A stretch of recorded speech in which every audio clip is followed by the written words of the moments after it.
28, Chaf Amud Aleph. The Gemara yesterday, we learned about the question of why did the previous generations have more miracles happening for them than the later generation? This was Rav Papa's question to Abaye. Rav Papa wanted to know why don't the same miracles happen in his generation? And he said, could it be because they used to learn more Torah? Can't be. They used to only learn Nezikin, one of the orders of the Mishnah, and we learn all 6 orders of the Mishnah. We have 13. We have 13 yeshivas or 13 different ways of understanding some of the artist tractates, uktzin, laws of tumah and tahara, laws of purity and impurity. And Rav Yehuda, in his generation, Rav Yehuda himself said it's very hard to understand some of these Mishnayos. It's just like the questions of Rav and Shmuel, very complicated. And in Rav Papa's day, they had yeshivas that specialized in these areas, in these tractates. So he said, why is it that the previous generations don't have miracles? He said also that in the previous why in the previous generations did they have miracles, now we don't? And then he added that why in the previous generations they could just take off one shoe and the rain would come. In other words, if they were praying for rain, if it was a famine and they needed rain, so they would act in a way of like mourning or begging Hashem for mercy, and they would take off their shoe, and they took off one shoe, it already started raining. By us, we could do all and pray, take off our shoes, pray, and cry out to Hashem, and still it doesn't rain. And so the answer Abaye gave him, what was the answer that Abaye gave him? Anyone?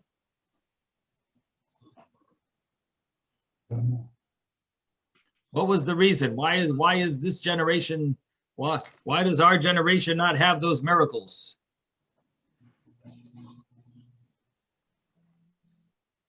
Anyone? I can give a different thought, maybe, is that maybe we're not as spiritual. Maybe it wasn't necessary anymore. Before, especially when in the desert, you go that far back, then miracles were necessary, but once they had become, when they graduated or whatever, from Torah study, then went into Israel, it wasn't about miracles, it was about the word, not miracles. So I don't know when he's talking about past generations, whether it was the generations that went into Israel, or it's Israel, or what generation talking about? Well, these are all interesting ideas. Thank you, Abraham, and someone else also came up with an answer. But I want to know what the Gemara says here. What we are talking about is the previous generation of Rav Yehuda, who was like a student of Rav and Shmuel. So it was like maybe a generation earlier, 2 generations earlier. He's not going all the way back to Egypt. He's going back just a little time. They're both we're dealing with the Amoraim, the rabbis of the Talmud, and the later generations of the rabbis of the Talmud didn't have the same miracles as the earlier generations of the rabbis of the Talmud. So Yehuda, I think you wanted to tell us what the Gemara's answer is. Yes, Yehuda? Well, I don't know what the Gemara is saying, but I would say because we're not at that level, at the same level. But why not? What are we missing? Why aren't we on their level if we have such Torah scholarliness and what are we missing? What's the area that we don't deserve to be? What are we missing? They're most nefesh. Oh, okay, that's right. Robert, what did you want to say? Well, I have the quote here. It said, Abaye to Rav Papa, the earlier generations sacrificed themselves to sanctify God's name, and they were therefore deserving of having miracles performed from them. But we do not sacrifice ourselves to sanctify God's name. That's right. Okay. Thank you for reading it inside, and thank you. I'm not sure who someone else answered the question. I couldn't tell, but yes, that's right. That's correct. That's what the Gemara's answer is. That there's a difference between our avodas Hashem, our service of Hashem is different. So what are we missing? We're missing that we don't go beyond the letter of the law. We don't do extra. We don't sacrifice ourselves. We don't go against our comfort zone and try to serve Hashem and to think of Hashem's, to sanctify Hashem's name. And even though we fulfill mitzvahs and we learn Torah, but we're not really worried about the honor of Hashem. The previous generations, they cared about the honor of Hashem.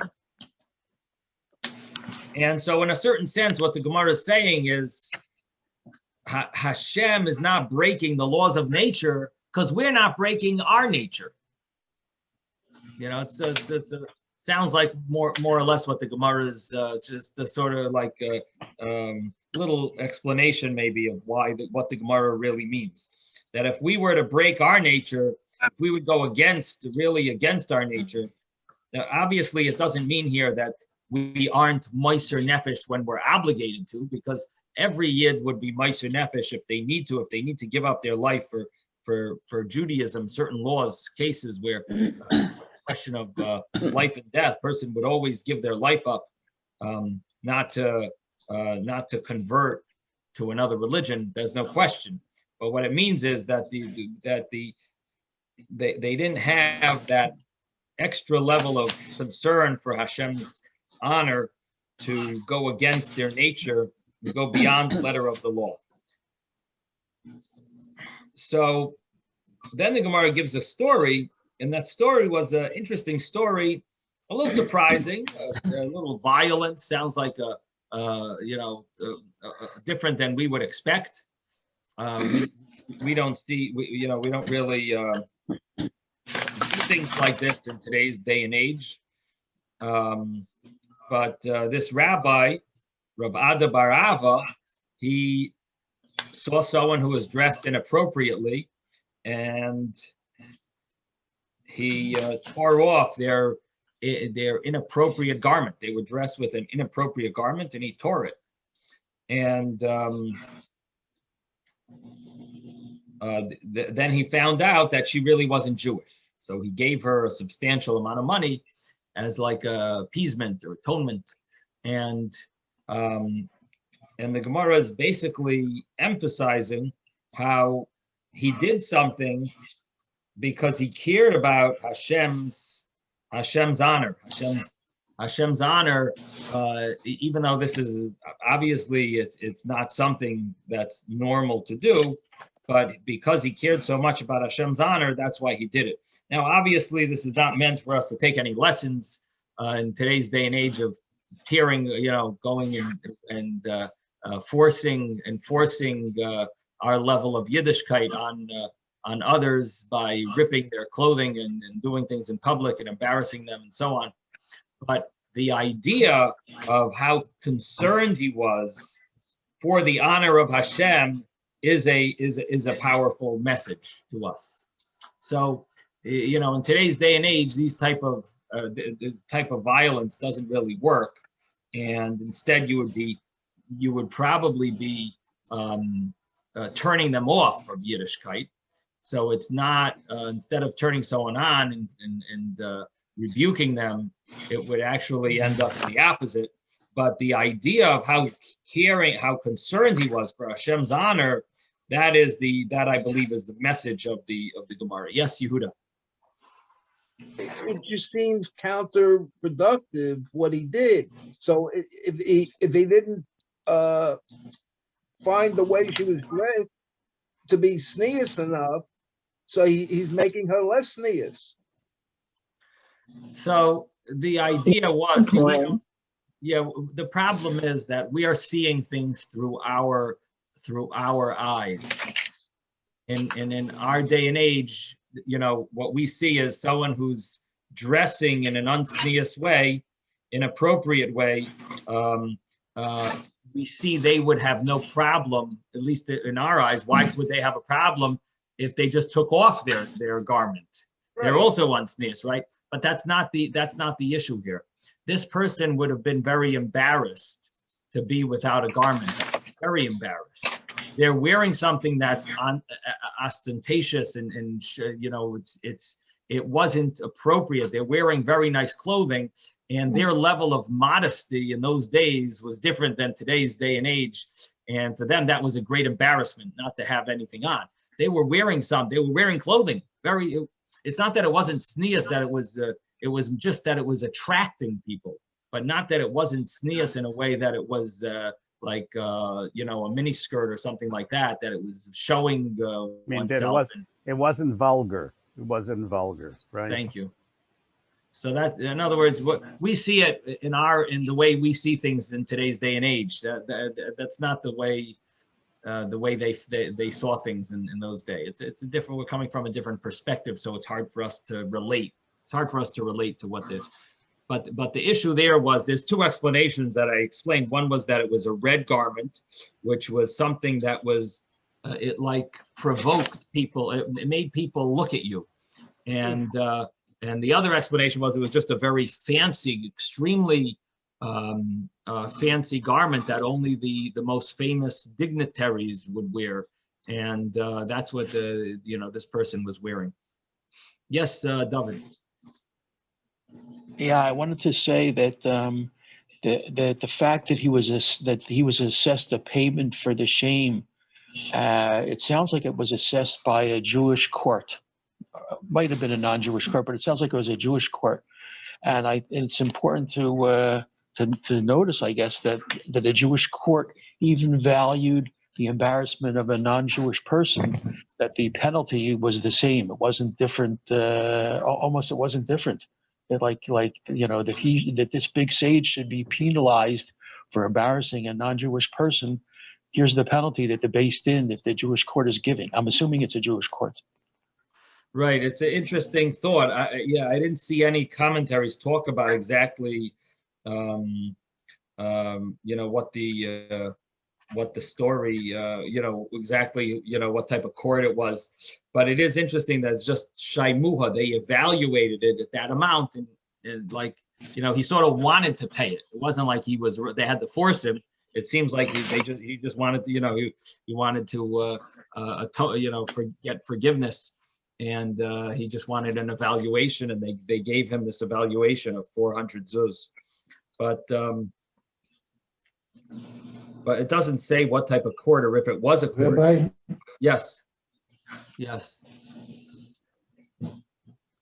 I wanted to ask, I think it seems like his action was like an action of a kanai. Definitely. And I don't know that this case needed a kanai. I think he could have asked her to remove the garment instead of tearing it off of the person, even in those days. So what it seems like, from the understanding that I have, is that the fact that this person wore this type of garment, and she knew that this was known to everyone, that this is inappropriate. There are certain things that everyone knows this is not appropriate, and that's in that generation, everyone knew that this was something that's inappropriate. And what she needed was a slap in the face, and and that's what she got. And therefore, it sort of, in those days, that worked. Nowadays, you have to smile and tell someone very nicely, what the appropriate thing to do is, and that's what works nowadays. In those days, when someone was rebellious, they sort of needed someone to give them a punch, and it would wake them up a little. And people, they accepted it because they sort of were slacking off, and they were acting rebellious, and they needed that awakening, that it's time to come back and. But he was still judged on it by a court, and it was still penalized. because she was not Jewish. Because she wasn't Jewish. If she was Jewish, he wouldn't have gotten that. I understand, but Right. But I'm just saying, you know, right. I mean, you're asking a good question. If you want to rephrase your question, I think you could say it a little differently. That how do we know that he did this just because he cared so much about God's name? Maybe he did it because he was just a radical type of person, maybe a kanoi personality. That could be a good question. Yeah. Like, how do we know? I mean, I don't know. Yeah. I guess because we're assuming that it's because it's Rav Ada bar Ava, this was not a regular person. Maybe that would be the answer. But that would be like a question maybe that could be asked. Would have been like, how do we know? You know, how do you see that it was because of he cared so much about God's name? You know, there are people that are just more violent style. You know, they're more kanoyus. They're kanoyim. They are zealous, and they do things. You know, they do things in a zealous way, and it's not like they are meiser nefesh. In other words, how do we know he was going against his nature? I guess that would be the question. How do we know he's going against his nature? Yeah. To do this? Maybe this was part of his nature. He was just a zealous person, you know, by nature. Right. And you know, and that would be a good question. And I'm just looking. I have a Gemara here that has a lot of the commentaries. Let me see if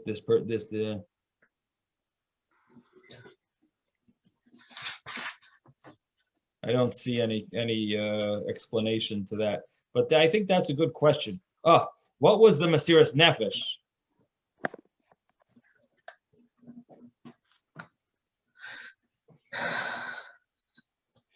The Ben Yehoyada explains that he should have been concerned. He wasn't 100% sure if she was Jewish. He should have been concerned maybe she's not Jewish. And nevertheless, he said, you know what, if she's Jewish, I'm doing the best thing. If she's not Jewish, I'll have to pay. And maybe she's even a person who's from a dignified family. I'll be stuck in, I'll probably have to go to jail.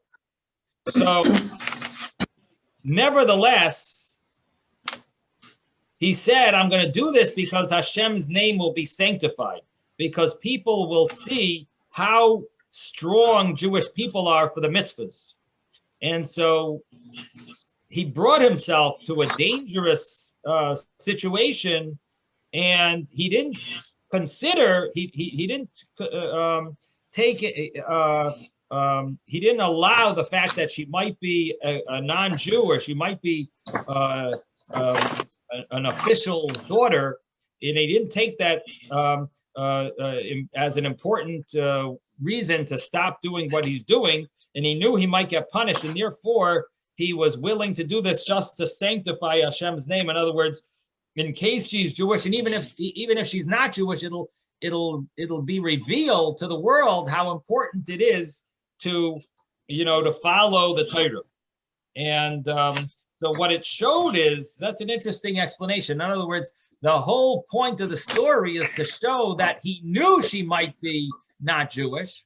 He knew she might be an official's daughter. She might be from some dignitary and some high-ranking official in the government, and yet he still did it because he felt that he's going to be meiser nefesh for this mitzvah of just of being tznius, of being modest. Making a point. He was making a point. Yeah.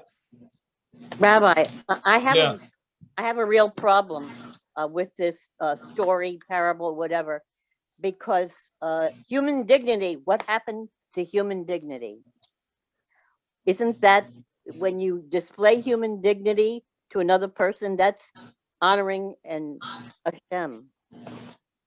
Then if This is, this guy, it says in the sign salts that it was linen and wool. That's why he ripped the clothing off. It doesn't say it was red. uh-huh, uh-huh. So the All right. Steinsaltz So learns there's that. many ways to look at this parable, story, whatever. I think it's very difficult to figure out what they're trying to teach or what is the real basis. I mean, I think that it could be we can look at it lots of different ways, but Right. the Susan, so let me just bottom ask you. line So, is so let me just ask you. So according to the way the Steinsaltz writes it, so it was wool and linen, which is one of the commentaries. That's correct. one we did mention it yesterday. Yes, I think Isaac brought it that's up. what it Yes. says in the Steinsaltz. Yes. Does that answer your question about the fact of human dignity? No. Oh, No. well, because our Gemara brought up earlier on the previous page that when it comes to a biblical law of shatnez, that we don't take human dignity into consideration, and because it's going to transgress a biblical law. The thing is this, Rabbi. I know what we were learning about before. I understand it, but this is a violent act that this person did. How can you justify that kind of a? I mean, it's one thing to go up to the person and say, you are wearing forbidden clothing. Right. So I don't have anything to say that. Right. Okay. Fine. Ben. I think this story comes here to teach us something. Otherwise, if it was a negative, total negative, they wouldn't put it in writing in the midrash. Okay. If it's here in writing, it's here to teach us something and look at the positive side of it too, not just the negative side. Okay. And what's the positive? Don't wear wool and linen. What did you want to bring out, Ben? Positive is that it teaches us that he should have asked her first. I wanted to bring out that it teaches us that maybe he should have asked her first. Yeah. Don't be so. Right.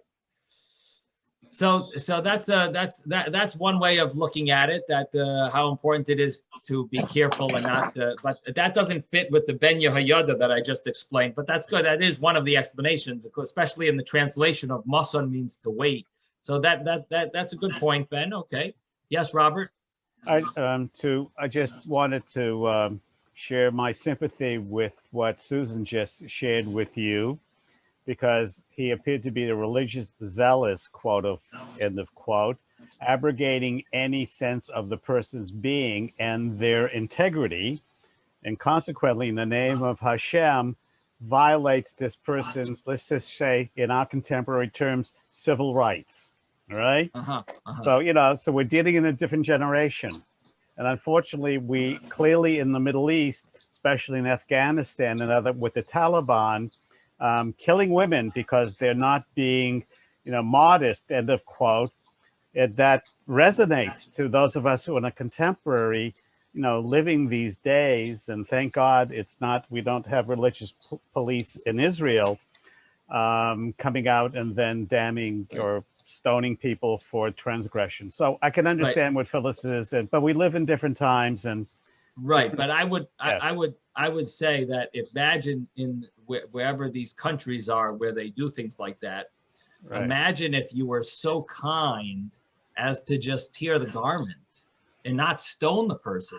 Can you imagine the publicity that will get? Look in this cut. Look at they didn't stone the person. They only they tore the person's clothing. It'll be like you'll be like the Messiah.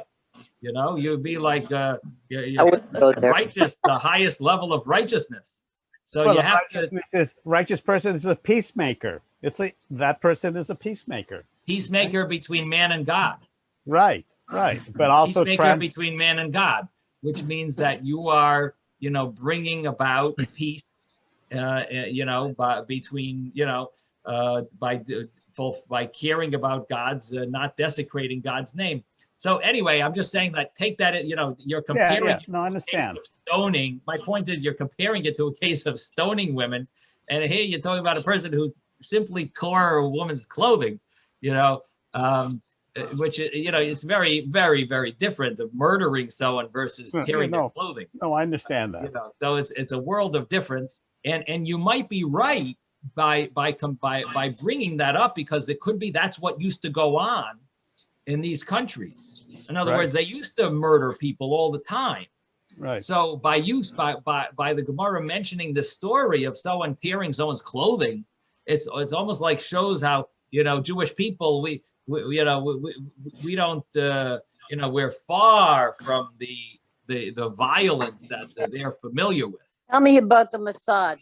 So I'm just saying, so you have to understand that also in that way, in that sense as well. Yeah, no, I understand. Excuse me. I just want to let you know, Robert, that was Susan who made the comment, not me. Oh, I think I said Susan. I think I articulated. No, actually, I heard Phyllis. But anyway, I do agree with what she said, and I also agree with what you say.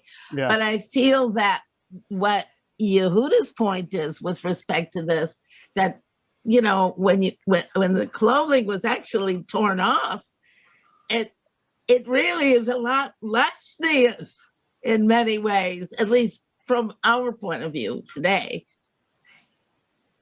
I mean, if somebody the thing is the story happened then, Phyllis. It didn't happen today. It happened then. So I know. So it doesn't mean anything. But okay. Okay, it's a good conversation. Yeah. Our time is just about up. Should I try? I really wanted to go a little further. Do we have 5 minutes? Should I take 5 more minutes? Is that okay? Yeah. Yes, Rabbi, David, yes. I just want to say regarding Susan with the quoting from the Steinsaltz. So the Steinsaltz says about linen and wool, but the note at the bottom of the page says that this is referring to immodest clothing. So there is that note in the Steinsaltz at the last note on that page. It says that it's linen and wool, and then it explains that it could be referring to immodest clothing. Thank you. Okay, very good. Okay, let's just take a few extra minutes. I'm so sorry to do this, but I want to, I got to keep moving. Rav Gidl have a ruggle. We're now halfway down the page, on page 20A, by the 2 dots. Rav Gidl have a ruggle to have a ka'ozil. The Yosef Ashari Tefillah. Rav Gidl was used to going and sitting on the gates of the mikveh, of the women's mikveh. Amar lahu, and he would tell the women, hachi tevilu, v'hachi tevilu. When you toivel, when you dunk in the mikveh, you have to be careful about this law and that law. You have to do it this way and do it that way. And he was there, so if they had any questions, he could, he would be able to direct them properly as to how to be toivel, how to dunk properly.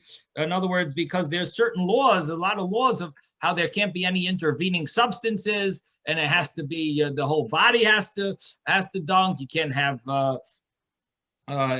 anything separating, and water has to reach every single part of the body. So therefore, he would tell them, hachi tvilu v'hachi tvilu, this is how you are toivel, and that is how you are toivel. This is how you dunk. Amarle Rabbanan like mistafi marmi etzahara.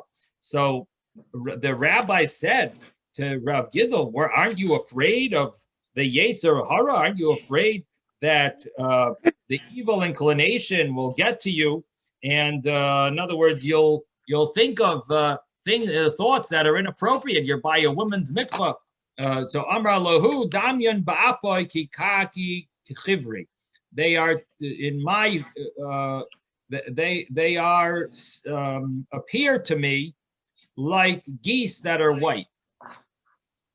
And what that means is that he had no negative thoughts at all, and he was able to be sincerely only think about the mitzvah, the laws of being toivel, without having any negative thoughts. That's how pure his mind was. Rabbi Yochanan have a ragil Davaka Ozel v'Yosef Ashari Ditfila. Rabbi Yochanan also used to do the same thing. He would sit and go and sit by the gates of the women's mikvah. Amar Kisalkon B'nais Yisrael, when the daughters, the Jewish women would go down Ba'asyon and come mitfila from the mikvah, mistaklan bi, they will look at me, meneve lehu zara de shapiri, and they will have children that are beautiful kavasi like me. And what that means is Rabbi Yochanan had a very handsome look, and when a woman leaves a mikvah, so there's two things. Number one is she's supposed to only see things that are pure. So there is such a it's brought in Shulchan Aruch even that if she sees a non-kosher animal when she leaves the mikvah, someone who fears heaven would actually go back and dunk again. If she sees a non-Jew, she would go back and dunk again, because she's supposed to have pure thoughts from leaving the mikvah. So that's one point, and the other point is any thought that she has when she has relations with her husband will have an effect on the children, and therefore, if she sees Rabbi Yochanan who's handsome, it'll have an effect on the children. They'll have beautiful children. Amalei Rabbanan. So the rabbis asked Rabbi Yochanan, like Hamistafi Mar, aren't you afraid? Me'ena Bisha, from an ayin hara. Aren't you afraid? You're beautiful. You're handsome. It's going to create ayin hara. So the evil eye. Amar lahu anamizara de Yosef kasina. So he said, I come from the children of Joseph. That the ayin hara, the evil eye, doesn't affect him.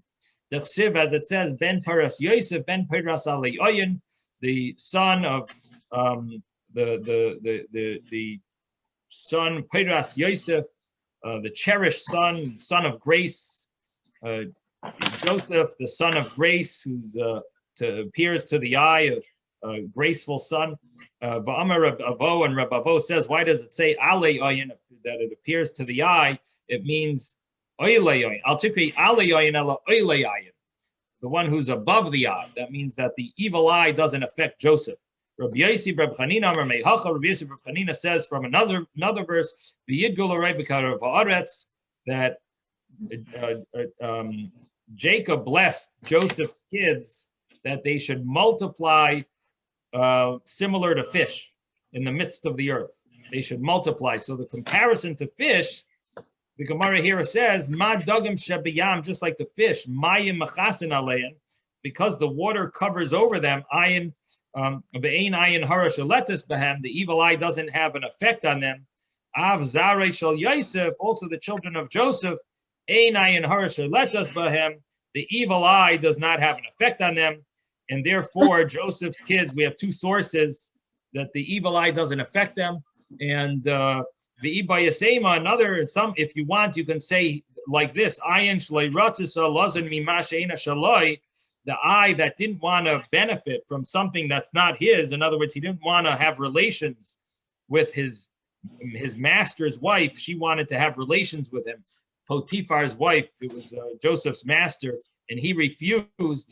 Ein ayin hara sheletes by, the evil eye doesn't have an effect on him because he didn't want something that's not his. So therefore, the evil eye won't affect him. And maybe we'll talk a little more about the evil eye concept tomorrow, Mitzvah Hashem. But now we've concluded this Gemara that basically Rabbi Yochanan wasn't worried about the evil eye. He was beyond the evil eye because he comes from the family of Joseph, and the evil eye doesn't affect him. Okay. Thank you, Rabbi.